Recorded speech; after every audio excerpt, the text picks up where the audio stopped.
The lights inside the courtroom were too bright. They made everything look cold and unfriendly.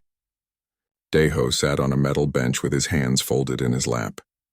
His fingers were old and wrinkled, covered in spots that came from 76 years of living.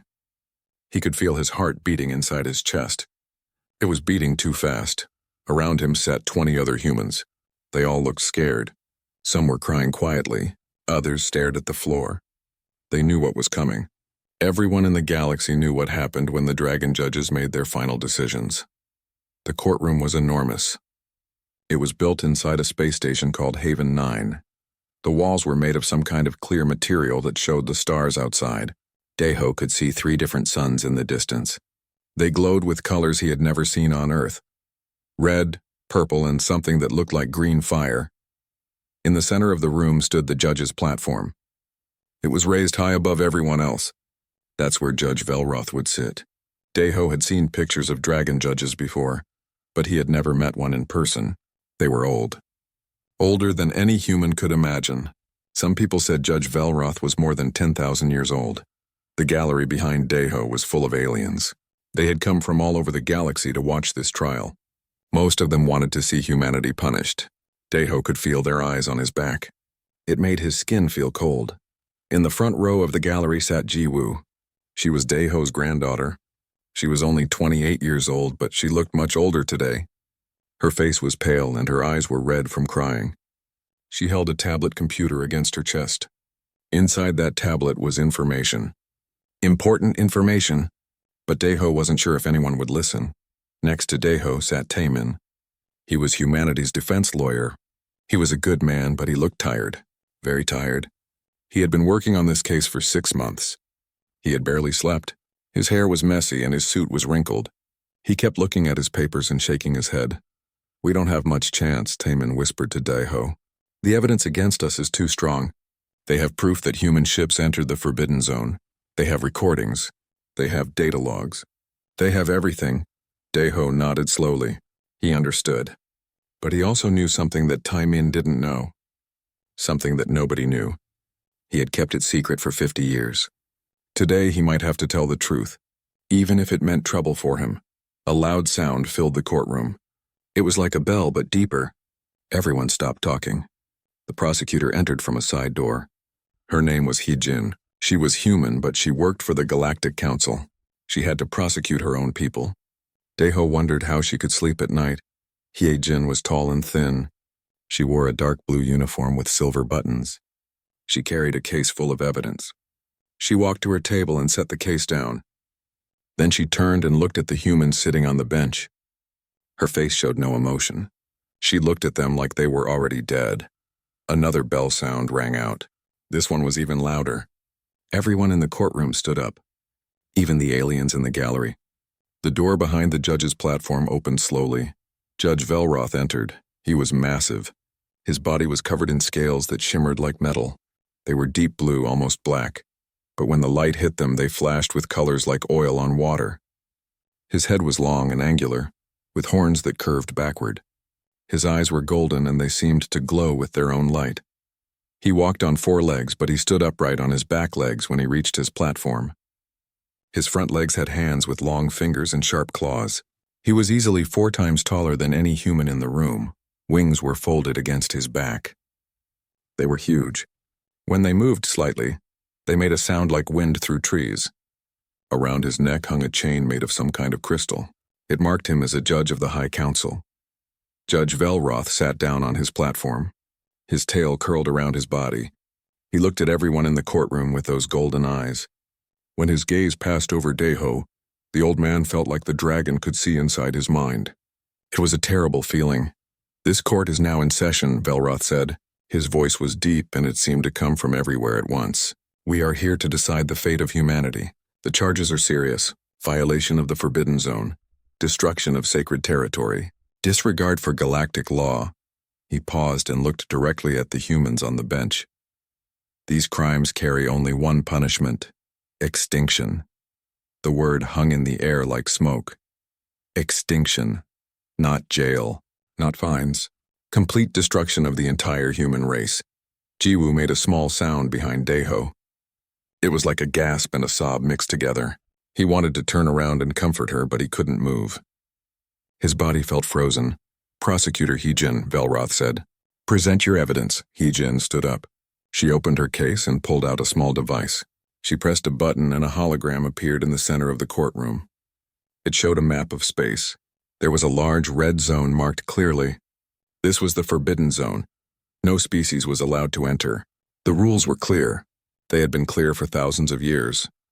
6 months ago, Heejin began, 17 human colony ships entered the Forbidden Zone. They ignored all warnings. They disabled their identification systems. They tried to hide. The hologram changed. It now showed ships. Human ships. They were moving toward the red zone. The automated defense systems activated as designed, Heejin continued. They sent warning messages. The human ships did not respond. They continued into the Forbidden Zone. The hologram showed what happened next. Bright flashes of light. The human ships exploded one by one. It happened so fast. In less than 10 seconds, all 17 ships were gone. More than 50,000 humans died. This was not an accident, Heejin said. Her voice was steady, but Daeho could hear sadness in it. This was deliberate. Humanity knew the rules. They chose to break them. Now they must face the consequences. She sat down. The courtroom was completely silent. Even the aliens in the gallery made no sound. Judge Velroth looked at the humans on the bench. "Does the defense wish to respond?" Taemin stood up. His hands were shaking. He held his papers, but Daeho could see that his fingers were white from gripping them too hard. "Your Honor," Taemin said, "we do not deny that human ships entered the Forbidden Zone, but we claim that this was not intentional. There was a navigation error. The ship's computers malfunctioned. It was a tragic mistake, but it was not a crime worthy of extinction."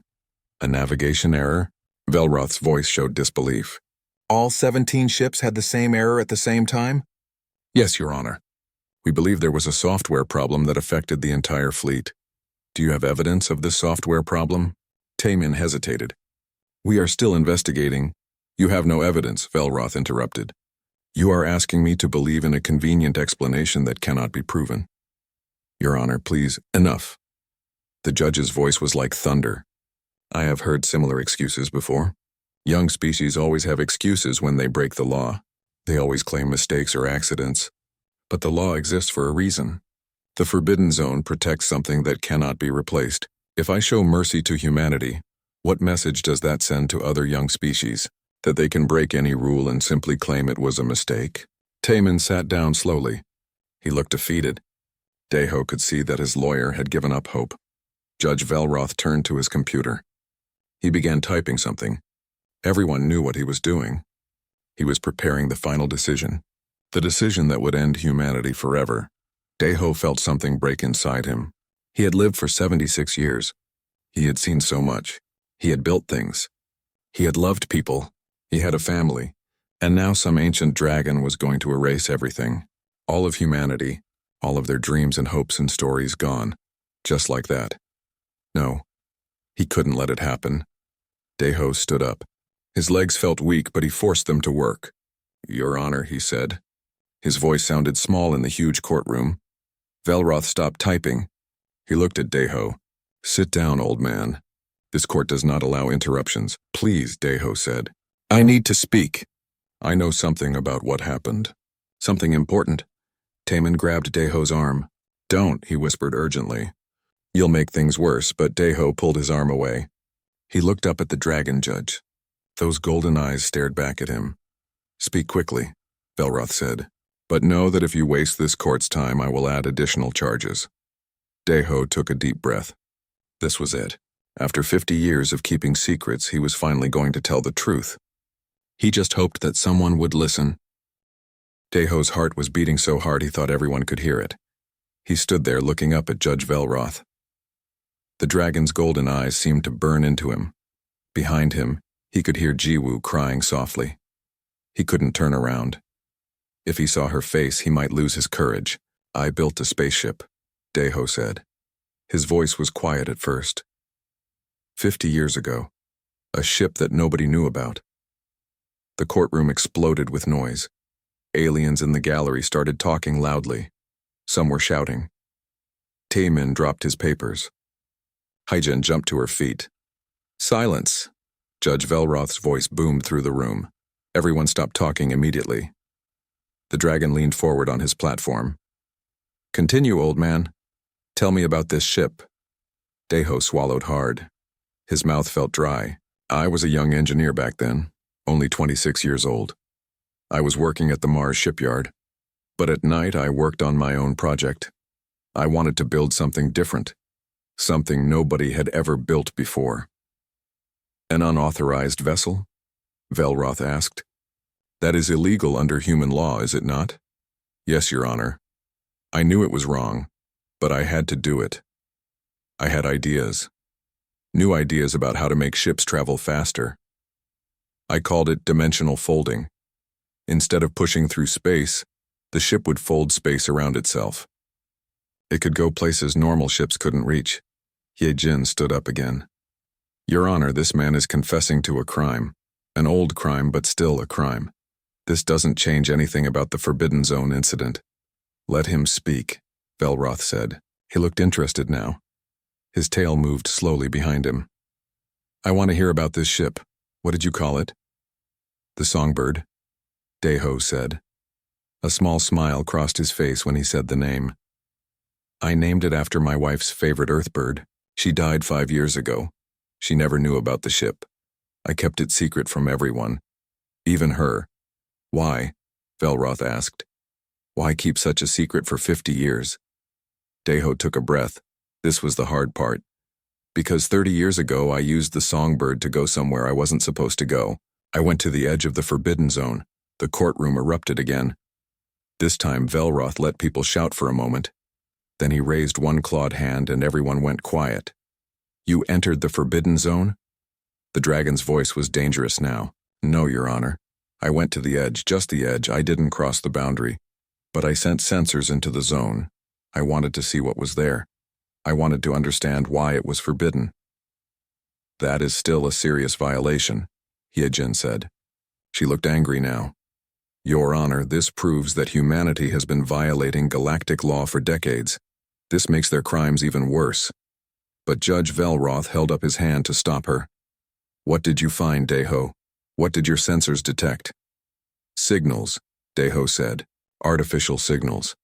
Someone had built something inside the Forbidden Zone. Something that wasn't supposed to be there. The signals were encrypted, but I recorded them. I saved everything. Velroth's eyes narrowed. That's impossible. The Forbidden Zone has been empty for 3,000 years. We would know if someone built something there. I thought the same thing, Daeho said. I thought my sensors were broken, so I went back. 3 more times over the next 5 years. Each time I detected the same signals. They were getting stronger. Someone was building something, or activating something. Do you still have these recordings? Velroth asked. Yes, Your Honor. All of them. They're stored in the Songbird's computer. But there's more. I have recordings from 6 months ago, too. From the day the colony ships were destroyed. The courtroom went completely silent. Everyone was staring at Daeho now. Even the aliens who had been calling for humanity's extinction were quiet. Taemin stood up slowly. He looked confused. Daeho, why didn't you tell me about this? I'm your lawyer. I could have used this information. Because I didn't want to go to jail, Daeho said simply. If I told anyone about the Songbird, they would arrest me. I would spend the rest of my life in prison. I thought maybe someone else would find the evidence. Maybe someone else would prove that humanity didn't mean to enter the zone, but nobody did. So now I have to tell the truth, even if it means I go to jail, because jail is better than extinction. Jiwoo stood up in the gallery. She was still holding her tablet. Grandfather, she called out. Should I show them? Daeho nodded. Yes, show them everything. Jiwoo walked down to the courtroom floor. A guard tried to stop her, but Velroth waved him away. She approached the center of the room where the hologram projector was located. She connected her tablet to the system. What is this? Hyejin demanded. Your Honor, this is highly irregular. We don't know what's on that device. It could be falsified. We will verify everything, Velroth said. But first, let us see what the girl has brought. Jiwoo's hands were shaking as she worked the controls. The hologram appeared again. But this time it wasn't showing the colony ships. It was showing data. Lots of data. Numbers and graphs and code scrolling past. "These are the sensor logs from my grandfather's ship," Jiwoo said. Her voice was stronger now. She was a scientist. This was her language. "They're encrypted with quantum keys. That means they can't be faked or changed. Whatever was recorded 50 years ago is still exactly the same today." She pressed another button. The hologram changed to show a map. It showed the Forbidden Zone. But this map was different. It had marks all over it. Dots of light in different colors. "These are the artificial signals my grandfather detected," Jiwoo explained. "They appear in 17 different locations inside the zone. The earliest detection was 30 years ago. The most recent was 6 months ago, right before the colony ships were destroyed." "Can you decode these signals?" Velroth asked. He had moved closer to the hologram. His massive head was just a few feet from Jiwoo. She didn't back away. "Some of them," she said. "The newer signals are easier. They contain coordinates, navigation data, and something else." She paused and looked at her grandfather. He nodded at her to continue. "They contain commands," Jiwoo said quietly. "Commands to change navigation systems. Commands that would make ships think they were going somewhere safe when they were actually heading into the Forbidden Zone." The courtroom exploded. Everyone was shouting now. Aliens were arguing with each other. Some were calling Jiwoo a liar. Others were demanding to see more evidence. Hye-jin was yelling something, but her voice was lost in the noise. Judge Velroth roared. It was a sound that Daeho felt in his bones. The windows shook. Everyone went silent immediately. "This is a serious accusation," Velroth said. His voice was controlled, but Daeho could hear the anger underneath. "You are claiming that someone deliberately led human ships into the Forbidden Zone?" "Yes, Your Honor," Jiwoo said. She stood straight and looked the dragon in his golden eyes. "That's exactly what we're claiming. The colony ships didn't make a mistake. They were tricked. Their navigation systems were hacked. Someone wanted them to enter the Forbidden Zone. Someone wanted them to be destroyed." "Why?" Hye-jin asked. She had walked over to look at the hologram. Why would anyone do that? What possible reason could there be? "To start a war," Daeho said. Everyone turned to look at him. "Or to get humanity extinct. If we were destroyed for breaking galactic law, nobody would ask questions. Nobody would investigate. It would just be another young species that couldn't follow the rules." Velroth was quiet for a long moment. His tail moved back and forth slowly. Daeho knew the dragon was thinking. Finally, Velroth spoke.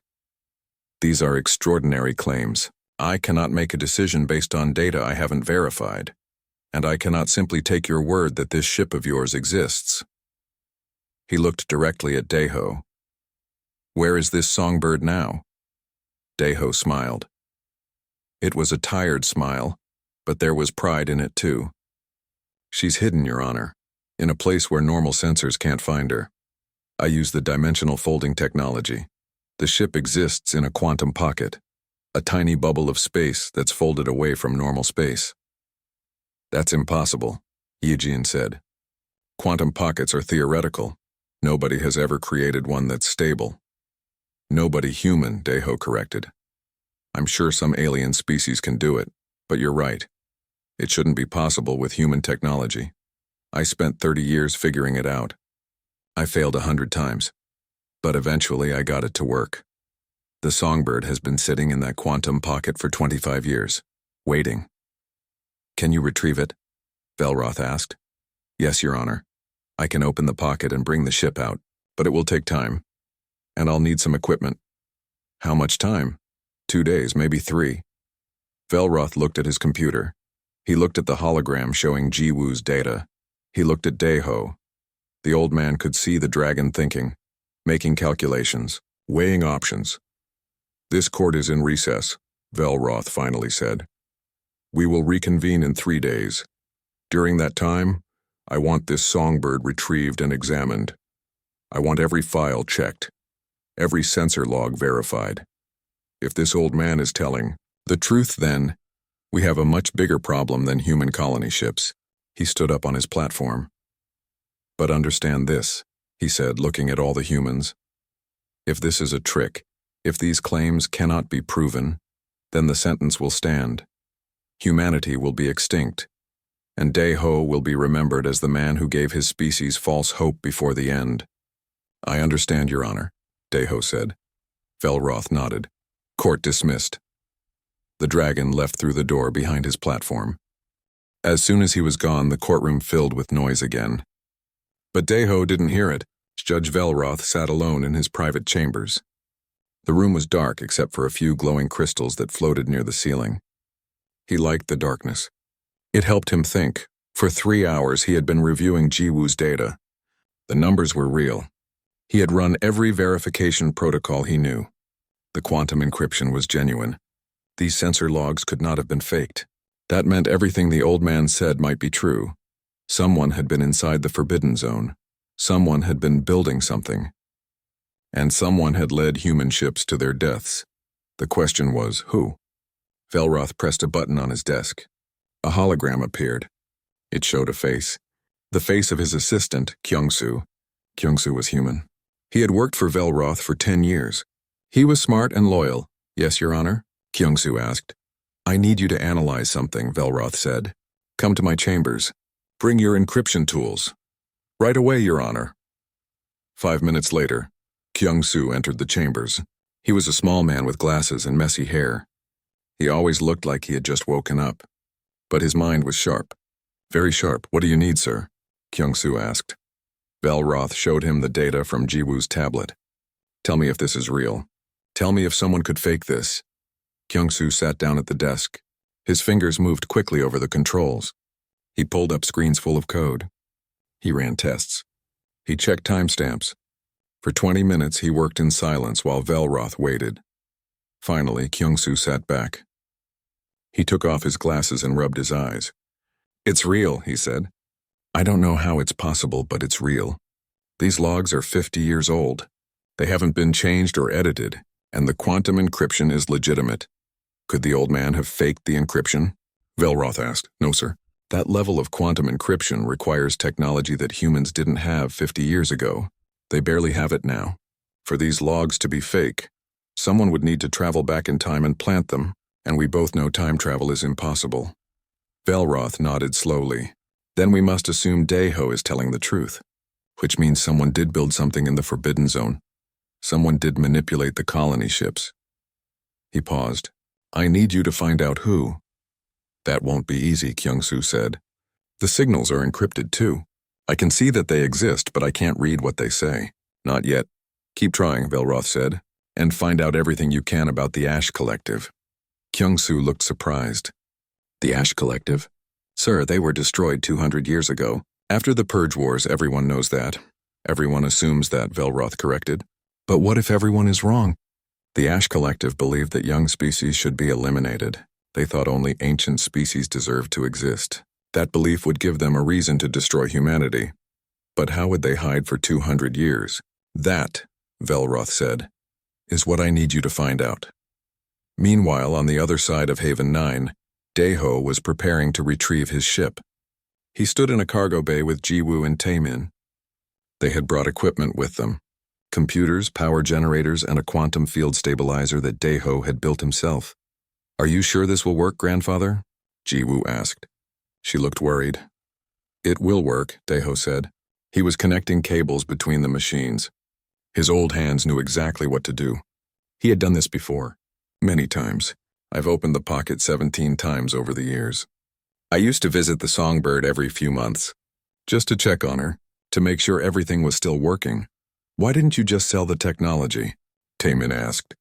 Quantum pockets would be worth billions. You could have been rich, Dae-ho smiled. And have the government take my ship? Have them ask questions about where I went and what I saw? No, the songbird was my secret. My freedom. Money isn't worth that. He finished connecting the last cable. Then he pulled out a small device from his pocket. It looked like an old watch, but when he pressed a button on its side, lights started blinking. This is the key, Dae-ho explained. It's connected to the quantum field around the songbird. When I activate it, the field will start to destabilize. The pocket will open, and the ship will come back into normal space. How long will it take? Jiwoo asked. About 30 minutes. The transition has to be slow. If it happens too fast, the ship could be damaged. Or worse, the pocket could collapse completely. Then the songbird would be lost forever. Daeho pressed the button. The equipment around them started humming. The power generators lit up. Numbers appeared on computer screens. Jiwoo watched the readings carefully. "Grandfather, the quantum field is responding," she said excitedly. "I can see the pocket forming. It's really there." "Of course it's there," Daeho said. But he was smiling. After 50 years of keeping this secret, it felt good to finally show someone. They waited. The minutes passed slowly. The humming of the generators got louder. Then suddenly the air in front of them started to shimmer. It looked like heat waves rising from hot pavement. But this was different. The shimmer was getting stronger. "It's opening," Jiwoo whispered. The shimmer grew bigger. It became a circle about 20 feet wide. Through the shimmer, they could see something. A shape, metal, colors, and then the songbird appeared. She materialized all at once, as if she had always been there. She was smaller than Jiwoo expected, maybe 60 feet long and 30 feet wide. Her hull was covered in patches of different metals. Some were silver, some were copper, some were materials Jiwoo didn't recognize. The ship looked old and worn, but there was something beautiful about her too. She had been built with love. Every weld, every rivet, every plate had been placed by hand. By Daeho's hands. "She's magnificent," Taemin said softly. "She's home," Daeho said.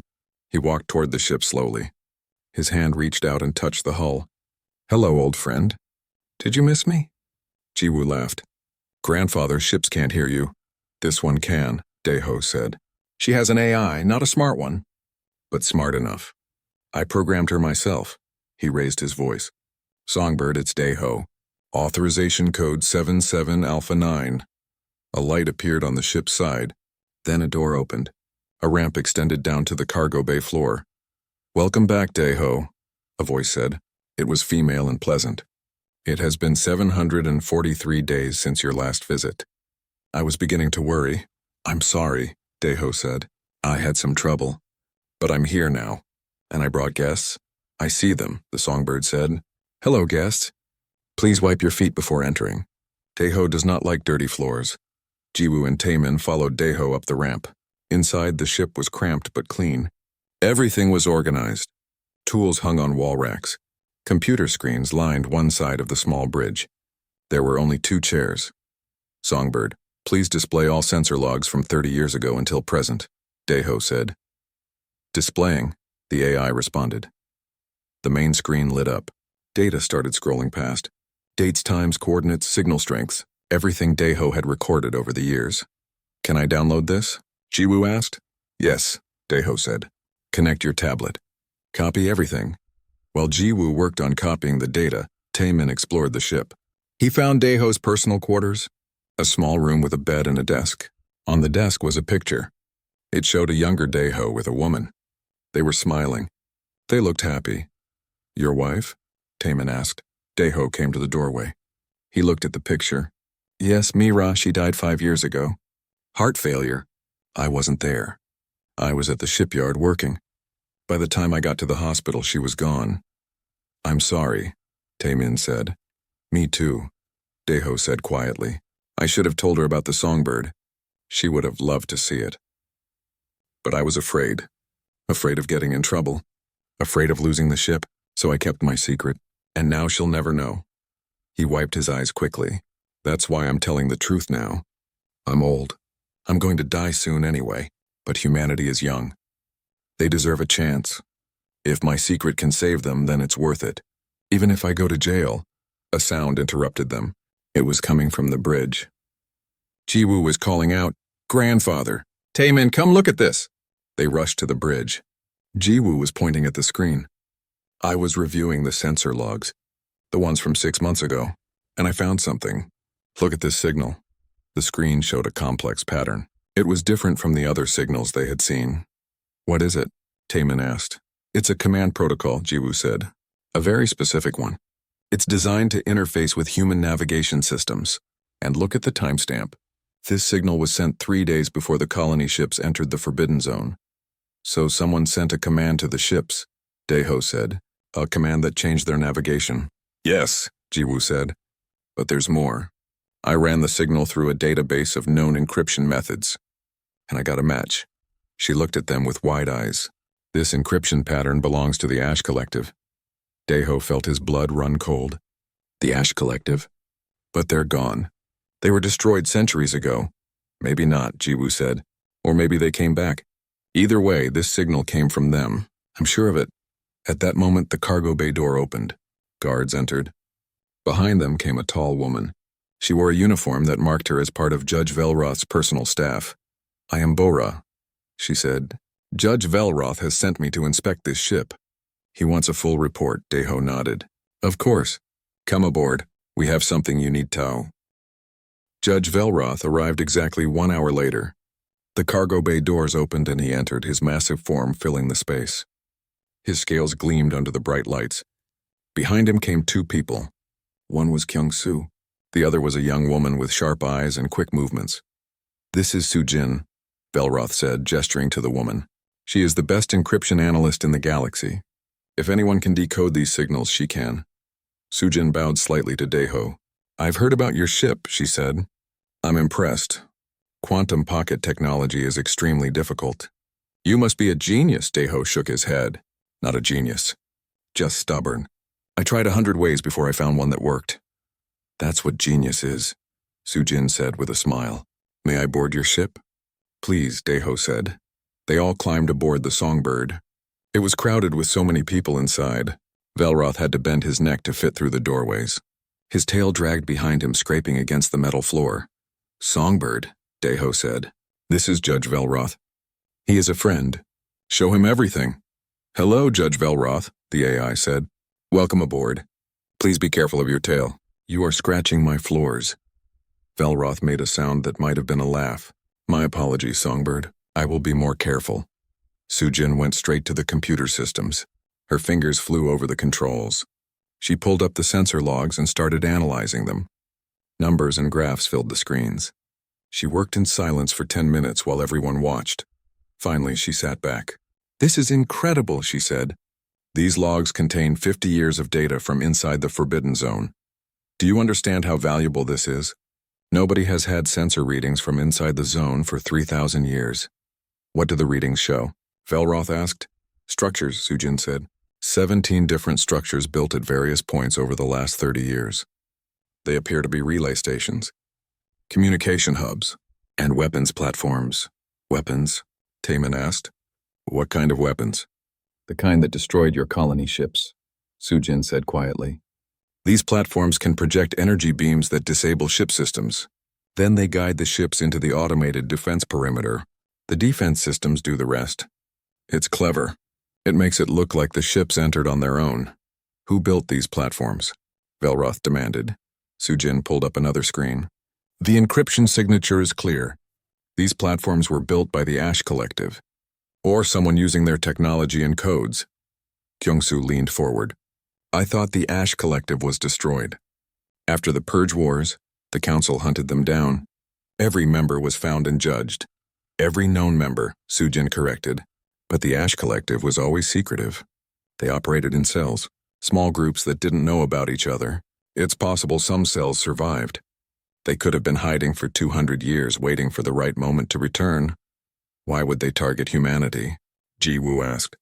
We're not important. We're just one small species. You're young, Soo-jin said. The Ash Collective hates young species. They believe only ancient species have the right to exist. They think young species are dangerous and unpredictable. In their view, eliminating humanity would be doing the galaxy a favor. That's insane, Taemin said. Yes, Velroth agreed. But the Ash Collective was always insane. That's why we destroyed them. Or thought we did. He turned to Soo-jin. Can you trace the signals? Find out where they came from? I can try, Soo-jin said. But it will take time. These encryption methods are 200 years old. Some of the best minds in the galaxy created them. Breaking them won't be easy. Do it, Velroth said. Take whatever time you need. And take whatever resources you need. I want to know who is behind this. Soo-jin nodded and went back to work. Velroth turned to Deho. You've done something remarkable, old man. You built a ship that nobody thought was possible. You gathered evidence that nobody else could find. You may have saved your entire species. Maybe, Deho said. But we still don't have proof of who did this. We have signals and structures. But signals can be faked. Structures can be misidentified. We need something more concrete. What do you suggest? Velroth asked. Deho thought for a moment. Then he smiled. We need to catch them in the act. We need to make them show themselves now. The Songbird can go places other ships can't. She can use dimensional folding to enter the Forbidden Zone without triggering the automated defenses.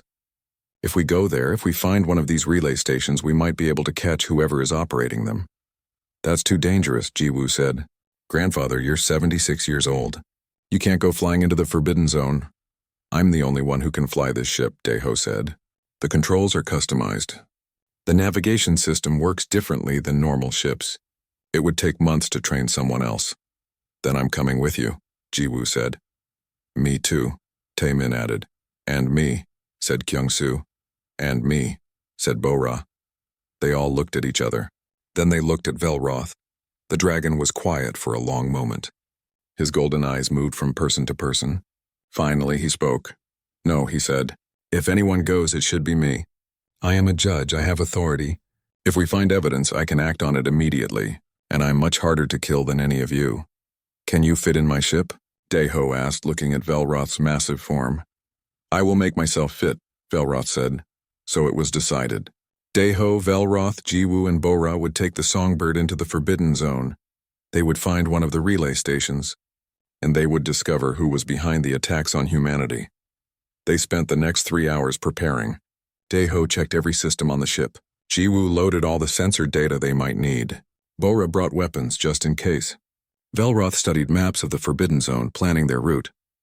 Sujin continued working on the encryption. Just before they were ready to leave, she called out. I've got something, she said. I broke through one layer of the encryption. I can see part of the command structure now. These relay stations are connected to a central hub, a main control center. If we can find that hub, we can find whoever is running this operation. Where is it? Velroth asked. Sujin pulled up a map. A red dot appeared deep inside the Forbidden Zone. There, she said. At the coordinates of the old Ash Collective headquarters, the one that was supposed to be destroyed 200 years ago. Velroth's eyes narrowed. They've been hiding there all along, right under our noses, in the one place we would never look because we thought it was already destroyed. Smart, Deho said. Hide where nobody would think to search. Let me come with you, Sujin said. If we find the hub, you'll need me to access their systems. Velroth nodded. Agreed, 5 of us then. They boarded the Songbird. It was very crowded now. Velroth barely fit. He had to curl his body around the small bridge. His wings were pressed tight against his sides. It looked uncomfortable, but he didn't complain. Songbird, Deho said as he sat in the pilot's chair. Prepare for dimensional fold. Destination, Forbidden Zone Sector 7, coordinates from Sujin's data. Preparing dimensional fold, the AI responded. Warning, destination is inside restricted territory. Automated defenses will engage. Not if we fold correctly, Deho said. We'll enter between the defense grid points, where the sensors can't detect us. That will require very precise calculations, Songbird said. I know, Deho said. That's why I built you. Start calculating. The ship's engines hummed to life. Power flowed through the quantum field generators. The cargo bay around them started to shimmer, just like when the ship had emerged from the quantum pocket. But this time they were going in the other direction. They were folding space around themselves. Jiwoo watched the instruments. Grandfather, the quantum field is stable. The calculations are complete. We're ready. Deho took a deep breath. His hands gripped the controls. Controls he had built 50 years ago. Controls that had carried him through space more times than he could count. They felt familiar, like old friends. Here we go, he said. He pressed the button. The world twisted, that was the only way to describe it. Reality seemed to bend and fold like paper. Colors blurred together.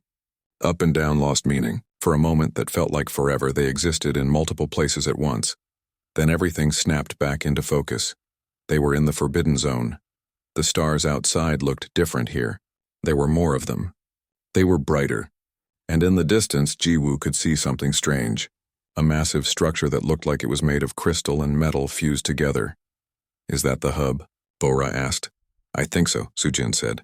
She was checking her instruments. I'm detecting strong energy signatures from that structure. And communication signals. Lots of them. Can you tell how many people are there? Velroth asked. No, Sujin said. The structure is blocking my scans. We'll have to get closer. Daeho guided the songbird forward slowly. The ship moved silently through space. The dimensional fold technology made them almost invisible to normal sensors. Almost. I'm detecting a scan, Songbird suddenly announced. Someone knows we're here. How? Daeho asked. The fold should hide us. These sensors are more advanced than normal, Sujin said, studying her screens. They're specifically designed to detect quantum fluctuations. Someone knew we might come. They've been waiting. It's a trap, Bora said. She reached for her weapons. Maybe, Velroth said. Or maybe they're just paranoid. Either way, we're committed now. We need to see what's in the Daeho and Jiwoo put on their spacesuits and left the Songbird. They floated through the darkness toward the structure. The opening in the hull was large enough for them to pass through easily. Inside, they found a corridor with lights that still worked after hundreds of years. Velroth was waiting for them. His golden eyes reflected the dim light. Follow me, he said, quietly. They walked through the structure. It was like a maze. Corridors branched off in every direction. Some areas looked abandoned, covered in dust. Other areas looked recently used. There were fresh scorch marks on some walls, signs of recent activity. Finally, they reached a large chamber. Bora and Sujin were there, standing near a massive computer system. Screens covered the walls, showing data and images. But that wasn't what caught Daeho's attention. In the center of the chamber was a stasis pod, a large one, and inside the pod was a creature. It looked similar to Velroth, but smaller. Its scales were gray instead of blue, and there was something wrong with it. Parts of its body looked damaged, scarred. Who is that? Jiwoo whispered. His name is Sang-woo, Velroth said quietly. He was one of the leaders of the Ash Collective. I thought I killed him myself 200 years ago during the Purge Wars. I watched him fall into a star. But apparently he survived. How? Daeho asked. Emergency teleportation, Sujin said. She was studying the computer screens. At the last second, he teleported away. He was badly injured, near death. So he came here to this hidden base and put himself in stasis. He's been healing for 2 centuries. Is he awake? Bora asked, her hand on her weapon. No, Sujin said. The stasis is still active. But look at this, she pointed to one of the screens. The stasis pod is programmed to wake him soon. In about 6 months. Why 6 months? Jiwoo asked. Because that's when humanity was supposed to be extinct, Velroth said grimly. He planned this, all of it. The relay stations. The attacks on the colony ships. He wanted humanity destroyed before he woke up. He wanted to wake up to a galaxy that was cleaner. A galaxy with one less young species. Daeho felt anger rise in his chest. This creature had tried to kill his entire species. 50,000 people had died because of his plan, and he had done it while sleeping. He hadn't even been awake to see the destruction he caused. How did he operate the relay stations if he was in stasis? Taemin asked. Automation, Sujin said. He programmed everything before he went into stasis. The relay stations were designed to activate 30 years after he entered the pod. They built themselves using materials from asteroids in the Forbidden Zone. Then they waited. When human colony ships came near, the stations would activate, hack their navigation systems, and guide them to their deaths. It was all automatic. No one needed to be awake to run it. Brilliant, Bora said. Evil but brilliant. There's more, Sujin said. She pulled up another screen. Sang-woo wasn't alone. Look at this. The screen showed a list of names. Hundreds of names. Maybe thousands. What is this? Velroth asked. A membership list, Sujin said. These are all the members of the Ash Collective who survived the Purge Wars. Most of them are in stasis too, in hidden locations throughout the galaxy. When Sang-woo wakes up, he was supposed to send a signal. That signal would wake all of them. They were planning a return. A new war against young species. The chamber went silent. Everyone stared at the screen. The implications were staggering. The Ash Collective wasn't dead. They were sleeping, waiting. And humanity had almost been their first victim in a new campaign of genocide. We need to destroy this base, Bora said, and we need to find all those other stasis pods before they wake up. Agreed, Velroth said. But first we need evidence. Solid evidence that can be presented to the Galactic Council. Sujin, can you download everything from these computers? Already doing it, Sujin said. Her fingers moved over the controls. I'm copying every file, every program, every piece of data. This will prove everything. It will prove that humanity was innocent, that they were victims of a deliberate attack. While Sujin worked, Daeho walked closer to the stasis pod. He looked at Sangwoo's sleeping face. The creature looked peaceful, like it was having pleasant dreams. Daeho wondered if monsters dreamed, and if they did, what did they dream about? Why do they hate us so much? Jiwoo asked quietly. She had come to stand next to her grandfather. Why do they hate young species? We haven't done anything to them. Fear, Velroth said. He had moved to stand behind them. His massive form cast a shadow over the pod. The Ash Collective is afraid.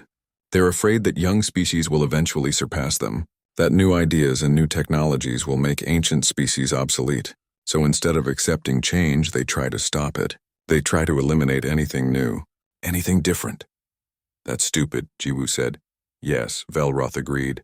It is, but fear makes people do stupid things, even ancient people. I've got everything, Sujin announced. Every file is downloaded. We have enough evidence to prove humanity's innocence 10 times over. Good, Velroth said. Now we destroy this base. Wait, Daeho said. What about him? He pointed at Sangwoo. What do we do with him?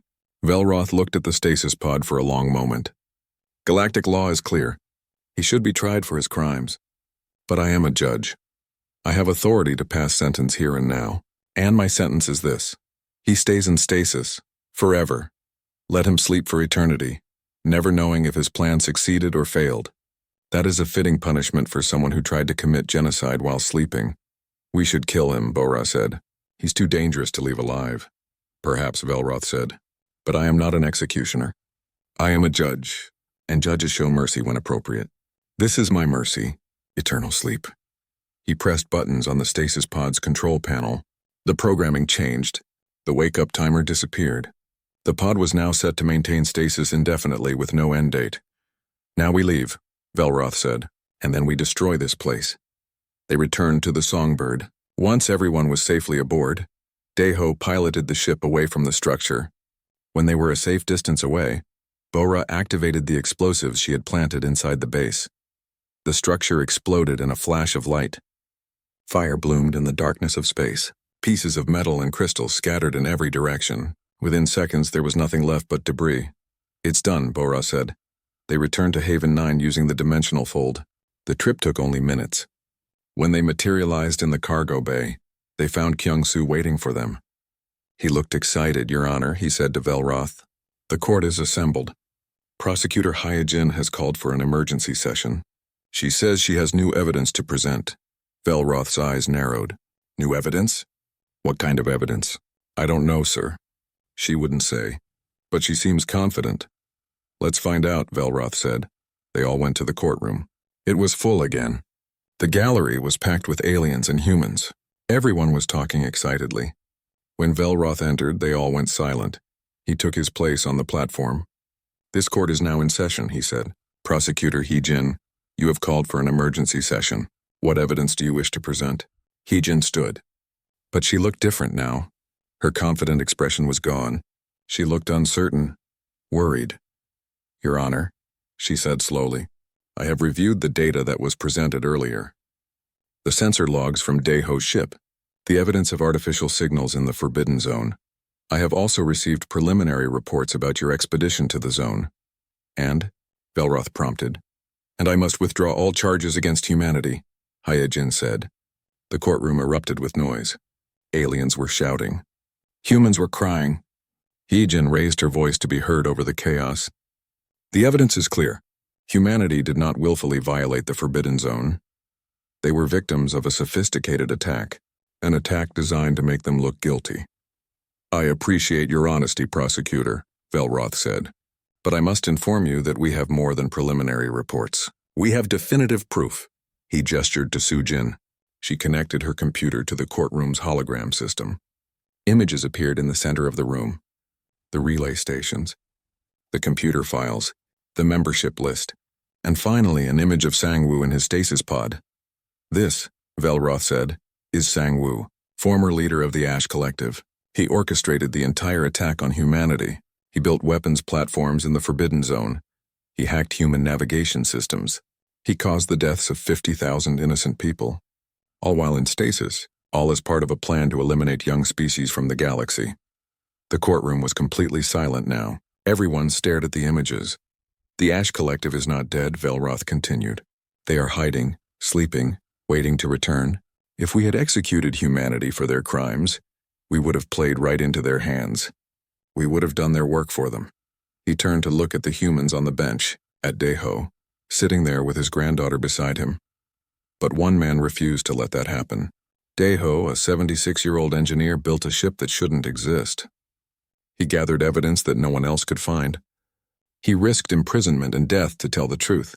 Because of him, humanity survives. Because of him, we now know that the Ash Collective still threatens the galaxy. Velroth stood,